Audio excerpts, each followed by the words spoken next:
आज हम करेंगे एटॉमिक स्ट्रक्चर का 12th लेक्चर। इसमें हम पढ़ेंगे इलेक्ट्रॉनिक कॉन्फ़िगरेशन। इलेक्ट्रॉनिक कॉन्फ़िगरेशन क्या होती है? Distribution of electron in atomic orbitals.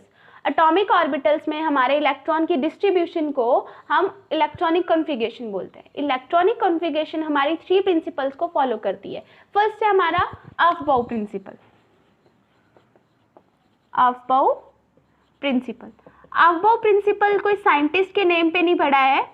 Principal का नेम, ये एक जर्मन वर्ड है, ठीक है, जिसका मतलब होता है बिल्डिंग अप। ओके, इस प्रिंसिपल के हिसाब से इसने 2 बातें बताई थी हमें। फर्स्ट हमें बोला था, जो हमने पिछले लेक्चर में हमने एनर्जी लेवल डायग्राम्स करे थे, उसमें हमने मल्टी इलेक्ट्रॉन सिस्टम के लिए देखा था ऑर्बिटल्स की जो एनर्जी है वो डिफरेंट होती है, किसी की लोअर होती है, किसी की हाई होती है। उसको उन्होंने वहाँ पे स्क्रीनिंग इफेक्ट से भी उन्होंने एक्सप्लेन करा था। मैंने बोला था वो बेटर एक्सप्लेन करेगा हमारा अफबाउ प्रिंसिपल। अफबाउ प्रिंसिपल ने हमारे N+L रूल से उन एनर्जीज को डिफाइन किया, ऑर्बिटल की एनर्जीज को डिफाइन किया कि क्यों किसकी लोअर होती है, किसी की हायर होती है, ठीक है। अब अगर हम देखें, इसको हम बोहर-बरी रूल भी बोलते हैं, बोहर-बरी रूल। अब इसके अकॉर्डिंग हमने देखना हो अगर किसी भी ऑर्बिटल की एनर्जी को, तो देखेंगे जैसे 2s एंड 2p में से अगर हम पूछें कि किसकी एनर्जी ज़्यादा है, तो हम बोहर-बरी रूल लगाएंगे, N+L रूल लगाएंगे। देखो, इसकी एनर्जी की वैल्यू उसकी ज़्यादा होगी जिसका N+L रूल की वैल्यू ज़्यादा आएगी। Energy is directly proportion to N+L rule value, ठीक है। अब देखो, जिसकी वैल्यू ज़्यादा आएगी उसकी एनर्जी ज़्यादा होगी, ठीक है। देखो, इसमें N क्या है? ये प्रिंसिपल क्वांटम नंबर 2 शो कर रहा है हमें, और L क्या है? S एंड P, ठीक है। S और P हमें शो करें एजिमुथल क्वांटम नंबर्स जिसकी वैल्यू 0 एंड 1 होती है, ठीक है। अब देखें, 2 प्लस L की वैल्यू 0, तो इसकी क्या वैल्यू आ गई? 2। इसमें 2 प्लस 1, ये क्या आ गया हमारा? 3। अब देखो, अब हमें पता है इसकी वैल्यू ज़्यादा है, तो इसका मतलब इसकी एनर्जी कम होगी एज कंपेयर टू दिस, और इसकी एनर्जी ज़्यादा होगी अकॉर्डिंग टू N+L रूल, ठीक है। इसी तरह से हम किसी भी ऑर्बिटल की एनर्जी को निकाल सकते हैं, उसके अकॉर्डिंग उन्होंने डायग्राम बनाई हमारी, वो एनर्जी लेवल डायग्राम, ठीक है। अगर और किसी की कंपेयर करके देख लो, चाहे जैसे हमने बोला 4s एंड हमने 3D की करनी है कंपेयर, ठीक है। तो देखो, इसमें प्रिंसिपल क्वांटम नंबर हमारा N क्या है? 4 प्लस 0, क्योंकि हमारे L की वैल्यूज ये देखिए 0, 1, 2, 3, ये किसके लिए होती है? S के लिए, P के लिए, ये D के लिए, ये F के लिए। जिन्होंने नहीं पढ़े हैं प्रीवियस लेक्चर, वो पढ़ ले जाके, ताकि उनको फिर समझ आ जाए ये सब चीज़ें, ठीक है। लिंक मैं डिस्क्रिप्शन में दे दूंगी पूरी प्लेलिस्ट का। कोई भी टॉपिक आपको अगर नहीं पता, नहीं पढ़ा आपने पिछला टॉपिक, तो वहाँ से आप पढ़ सकते हो, ओके। चलिए, अब यहाँ पे वैल्यू क्या आ गई? 4। यहाँ पे N की वैल्यू 3 है, D के लिए देखो वैल्यू क्या आती है? 2, ये आ गया 5। तो इसका मतलब 3D की एनर्जी हमारी ज़्यादा होगी as compare to 4s। 4s lowest energy में आएगा और 3D उसकी हायर एनर्जी में, ठीक है। अब इसके हिसाब से उन्होंने एनर्जी लेवल डायग्राम बनाई। उसको याद रखने का तरीका क्या है? पहले इसको नोट डाउन कर लो जल्दी से, ठीक है। देखिए कैसे हम इलेक्ट्रॉनिक कॉन्फ़िगरेशन लिखते हैं ऑर्बिटल्स की। देखिए, अगर हमने कैलकुलेट करनी हो 1s, 2s, 2p, 3p, 4s, ठीक है। हम कैसे लिखेंगे कि सबसे लोएस्ट एनर्जी वाले को हम सबसे पहले लिखेंगे, उसके बाद हम 2s इसको लिखेंगे N+ रूल के अकॉर्डिंग। जल्दी से कैलकुलेट करते हैं। 1 + 0 इसके लिए आएगी 1, 2 + 0 इसके लिए आएगी 2, 2 + 1 इसके लिए आएगी 3, इसके लिए 3 + 1 ये आ जाएगी 4। ऐसे ही 4 + 0 इसके लिए आ जाएगी 4। ऐसे हमने अगर पता करना हो 3s में, देखो 3s में 3 + 0 ये आ जाएगी 3। अब हमने इंक्रीजिंग ऑर्डर में लिखनी है एनर्जी, ठीक है, जिसकी कम उसकी सबसे पहले, उसके बाद उसकी। अब देखो, यहाँ पे वैल्यू आई 1, इसलिए हमने 1s लिखा सबसे पहले। इसकी एनर्जी लो होगी, फिर उससे ज़्यादा एनर्जी होगी 2s की। अब वैल्यू 3 देखो, 3 वैल्यूज़ हमारी 2 आ रही हैं, ठीक है। 2p की भी 3 आ रही है, 3s की भी 3 आ रही है। अब हम डिसीजन किसके बेसिस पे लेंगे? देखिए, जब हमारी वैल्यूज n प्लस एल की सेम आ जाए तो डिसीजन लेंगे हम n की वैल्यू पे। n की वैल्यू जिसकी हायर होगी उसकी एनर्जी हायर होगी, ठीक है। अब देखो n की वैल्यू यहाँ पे 2 है, यहाँ पे 3 है, इसका मतलब 2p की एनर्जी कम होगी एज कंपेयर टू 3s, ठीक है। इसलिए हम 2p पहले लिखेंगे, 3s बाद में लिखेंगे, ओके। इस तरह से आप रूल को समझ सकते हो। अगर वैल्यू सेम आ जाए तो हमने n की वैल्यू पे अपना डिसीजन लेना है, ठीक है। अब इसको याद रखने का तरीका जो हमारी बुक्स में भी दिया होता है, इसको नोट डाउन कर लो जल्दी से। देखिए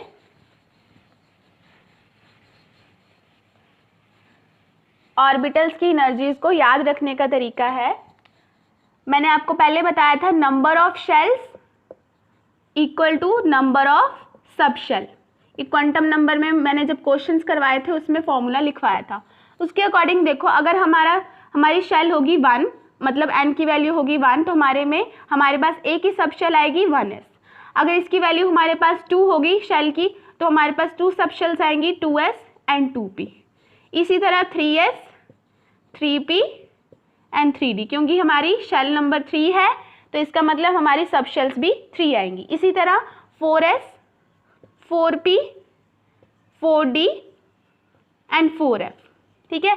4 वैल्यू है तो हमारी सब शेल भी 4। ऐसे ही 5s, 5p,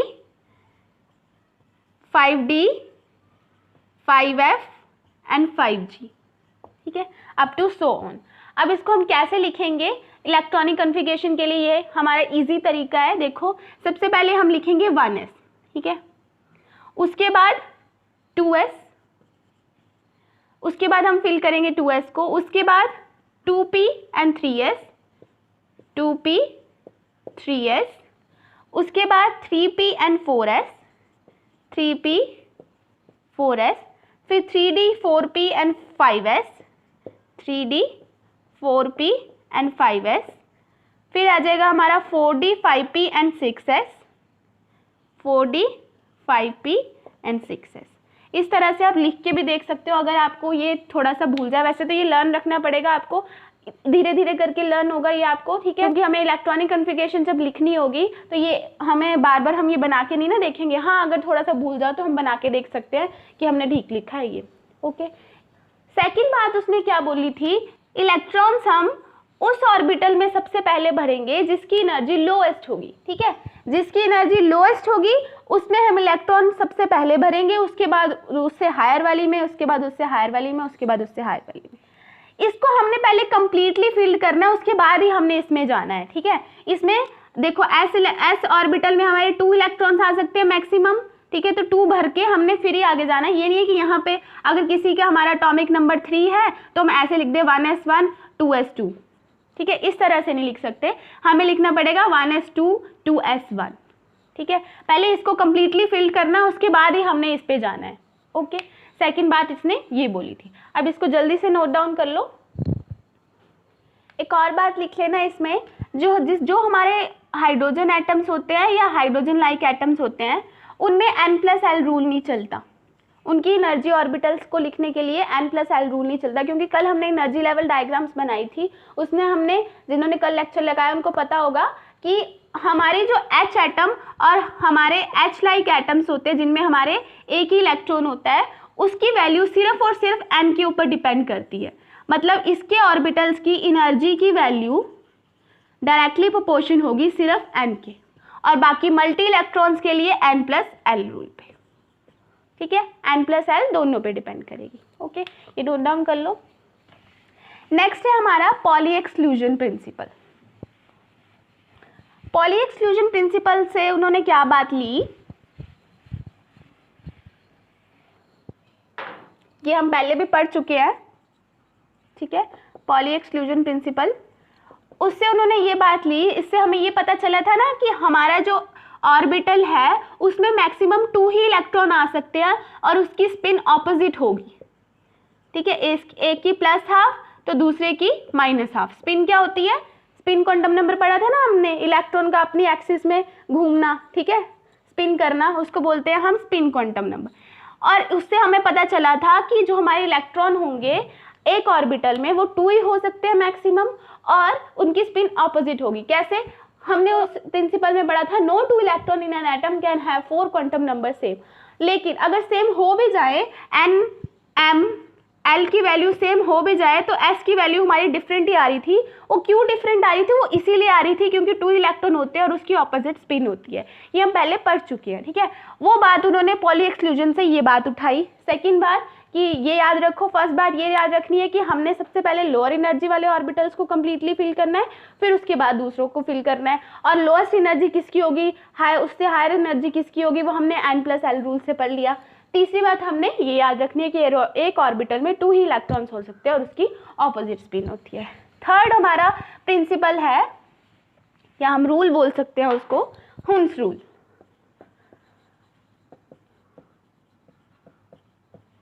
हुन्स रूल हमें क्या बोलता है? अगर हमारे ऑर्बिटल्स की एनर्जी सेम है, जैसे हमारे मैंने 2p ऑर्बिटल्स, 3d ऑर्बिटल्स है ना, इनमें 3 ऑर्बिटल्स होते हैं, d में हमारे 5 ऑर्बिटल्स होते हैं।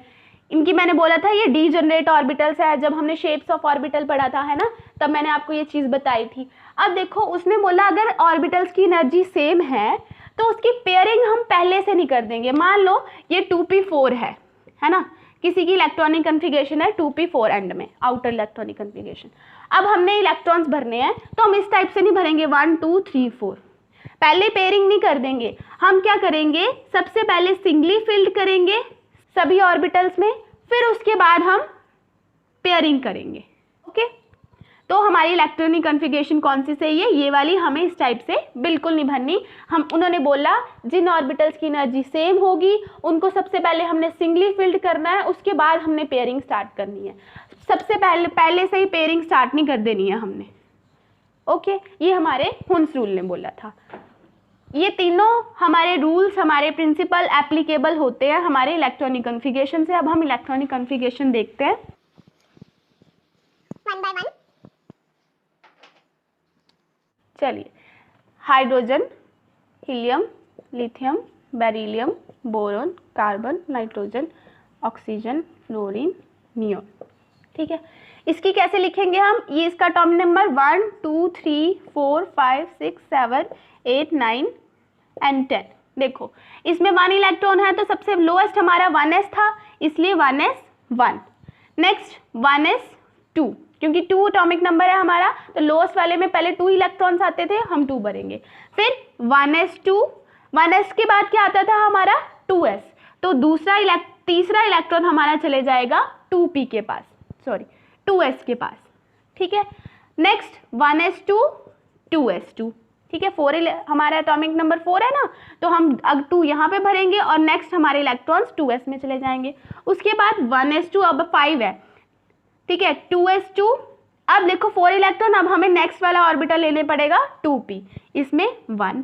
नेक्स्ट इसमें 1s2 2s2 2p2, next 1s2 2s2 2p3। देखो 3 4 5 6 7, ठीक है, 7 एटॉमिक नंबर है।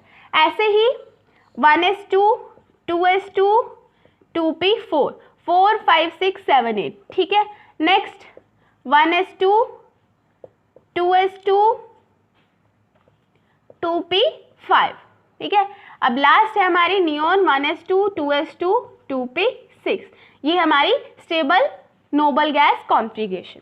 ठीक है, इसी तरह से हम सभी एलिमेंट्स की इलेक्ट्रॉन्स को फिल आउट करते हैं। ठीक है, इलेक्ट्रॉनिक कन्फिगरेशन लिखते हैं। बस हमने lower energy to higher energy हमने जाते जाना है, ऑर्बिटल्स को लेते जाना है, उस डायग्राम से देखते जाना, वो जो हमने अबव प्रिंसिपल में करी थी। ठीक है, उसको देखते जाओ और भरते जाओ। ठीक है, और सिंपल अगर हम जैसे अब इसके बाद हमारा सोडियम आएगा 11 होता है जिसका, अगर इसको हमने शॉर्ट फॉर्म में लिखना हो हम ऐसे भी लिख सकते हैं नियोन 3s1, क्योंकि नियोन में हमें पता है 10 इलेक्ट्रॉन्स होते हैं। ठीक है, हम ये पूरी कॉन्फ़िगरेशन ना लिखते हुए हम सीधा नियोन लिख दें, हम सिर्फ नोबल गैस कॉन्फ़िगरेशन को ही लिख सकते हैं। ठीक है, किसी को भी नहीं उठा के लिख सकते क्योंकि इनकी जो कॉन्फ़िगरेशन होती है वो स्टेबल होती है। ठीक है, इसलिए हम सिर्फ इसी को ऐसे लिख सकते हैं, नोबल गैस को उठा सकते हैं और किसी को हम इस तरह से ब्रैकेट में लिख के और उसकी कॉन्फ़िगरेशन लिख दें, ऐसे नहीं लिखना है।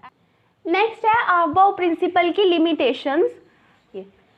अबव प्रिंसिपल क्या कह रहा था हमारा, हम लोएस्ट एनर्जी वाले ऑर्बिटल को सबसे पहले कंप्लीटली भरेंगे, उसके बाद हम नेक्स्ट वाले को भरेंगे, ठीक है, उसके बाद इलेक्ट्रॉन नेक्स्ट वाले में जाएगा, ठीक है।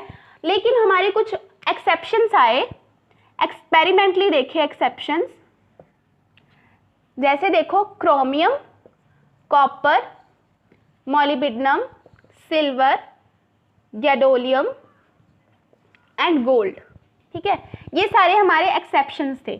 इनका एटॉमिक नंबर देखिए अगर हम 24, 29, 42, 47, 64 एंड 79, इसकी जो हमारे अफबाव के अकॉर्डिंग इलेक्ट्रॉनिक कन्फिगरेशन जो आनी थी वो हम यहाँ पे लिखते हैं, और जो हमने एक्सपेरिमेंटली देखी उसकी इलेक्ट्रॉनिक कन्फिगरेशन जो आई वो हम यहाँ पे देखेंगे।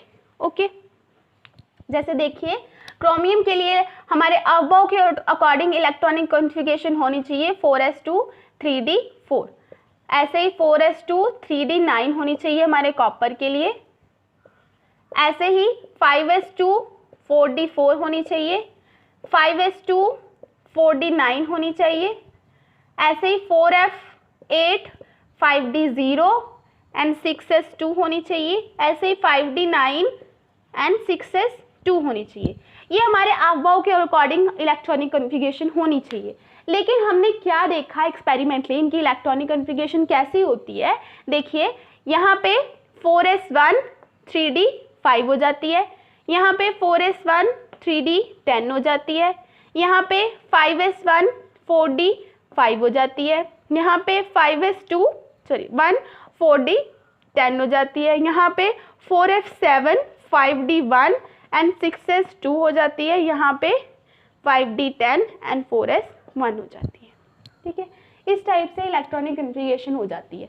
अब देखो यहाँ पे तो हमारा वो प्रिंसिपल फेल हो गया ना, इसको हमारे को एक्सप्लेन नहीं कर पाया ना वो, ठीक है, ये उसकी लिमिटेशन आगे देखो, हमारी लोएस्ट एनर्जी तो ये थी, एनर्जी ऑर्बिटल तो ये था, इसको पहले पूरा फिल करना चाहिए था, फिर इलेक्ट्रॉन आगे जाना चाहिए था, लेकिन यहाँ पे एक्सपेरिमेंट वैल्यू हमारी ऐसे आई, ठीक है।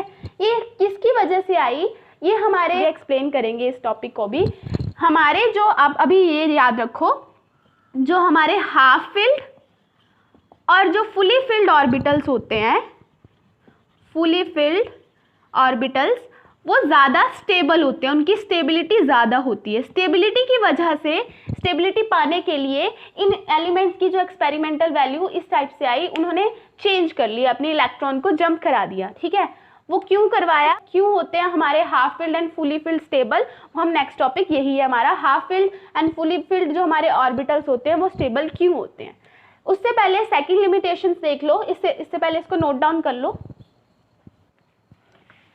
सेकंड लिमिटेशन देखिए हमारे अफबाव प्रिंसिपल की, वो क्या हमें एक्सप्लेन नहीं कर पाया, जो हमारे आयनाइजेशन इंथैल्पी, आपने सुना होगा आयनाइजेशन इंथैल्पी क्या होती है, हमारे आउटर मोस्ट शेल से इलेक्ट्रॉन को निकालने की जो एनर्जी लगती है। अब हमारी जो इलेक्ट्रॉनिक कन्फिगरेशन आ रही थी ऑफ एटम आफ्टर आयोनाइजेशन, वो उसको एक्सप्लेन नहीं कर पाया। देखो जैसे हम आयरन का एग्जांपल लें, इसका हमारा एटॉमिक नंबर 26, इसकी इलेक्ट्रॉनिक कन्फिगरेशन कैसे आ जाएगी, ऑर्गन 4s2 एंड 3d6, ठीक है, ये आएगी हमारी इलेक्ट्रॉनिक कन्फिगरेशन। अब इसके अकॉर्डिंग देखो, अगर हम इसकी आयनाइजेशन कर दें, Fe2 पॉजिटिव बनाना हो हमें इसको, तो हम 2 इलेक्ट्रॉन्स निकालेंगे, 2 इलेक्ट्रॉन्स हम आउटर मोस्ट से निकालते हैं। इसकी कॉन्फ़िगरेशन क्या आनी चाहिए, 4s2 3d4, ठीक है, ये आनी चाहिए। लेकिन एक्सपेरिमेंटली देखा गया, इसकी जो कॉन्फ़िगरेशन आती है आफ्टर आयोनाइजेशन, ये आती है 4s वाला हमारा पूरा निकल जाता है, 2 इलेक्ट्रॉन हमारे 4s से निकल जाते हैं, आ जाती है 3d6, ठीक है। निकलने 2 इलेक्ट्रॉन किससे चाहिए थे, इसमें से, निकल जाते हैं हमारे इसमें से। वो इस चीज़ को एक्सप्लेन नहीं कर पाया कि क्यों हमारे जो इलेक्ट्रॉन्स हैं वो 4s में से निकले, 3d में से नहीं निकले, ठीक है, इसको नोट डाउन कर लो। अब हम देखेंगे कि क्यों हमारे कंप्लीटली फील्ड और हाफ फील्ड ऑर्बिटल स्टेबल होते हैं, ठीक है। जैसे हम एक्सेप्शन उठा लेते हैं, फर्स्ट वाली ही क्रोमियम वाली, क्रोमियम का एटॉमिक नंबर 24, हमारी इलेक्ट्रॉनिक कन्फिगरेशन क्या आ जाएगी, 4s2 3d4, ये आनी चाहिए थी, लेकिन आती क्या है हमारी 4s1 3d5। अब इन दोनों में क्या डिफरेंस है ये देखिए, ये क्यों आती है एक्सपेरिमेंटली। अगर हम इसके ऑर्बिटल्स की, मैं सिर्फ आउटर वाली बना रही हूँ, सिमेट्री को देखें,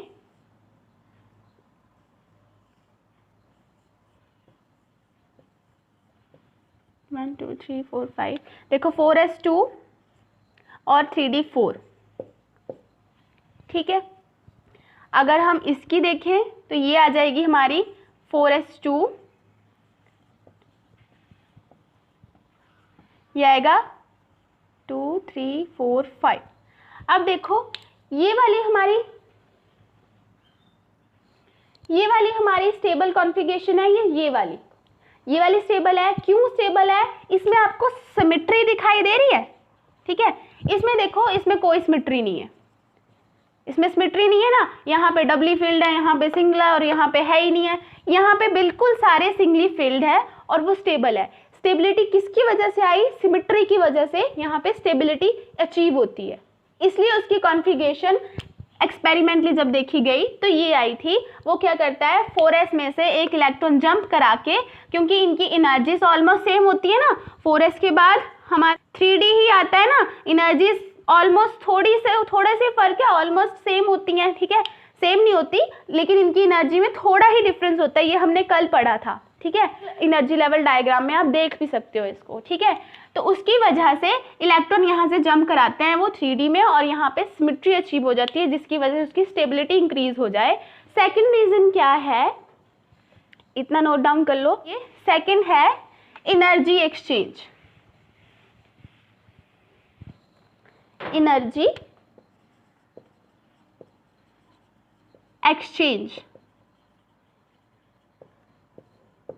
जो हमारे इलेक्ट्रॉन्स होते हैं वो कंटिन्यूसली हमारी एनर्जी को एक्सचेंज करते रहते हैं, ठीक है।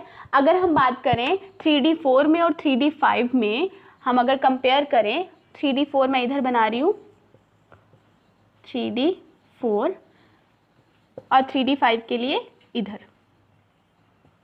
ठीक है। 1 2 3 4 5, 1 2 3 4, ठीक है।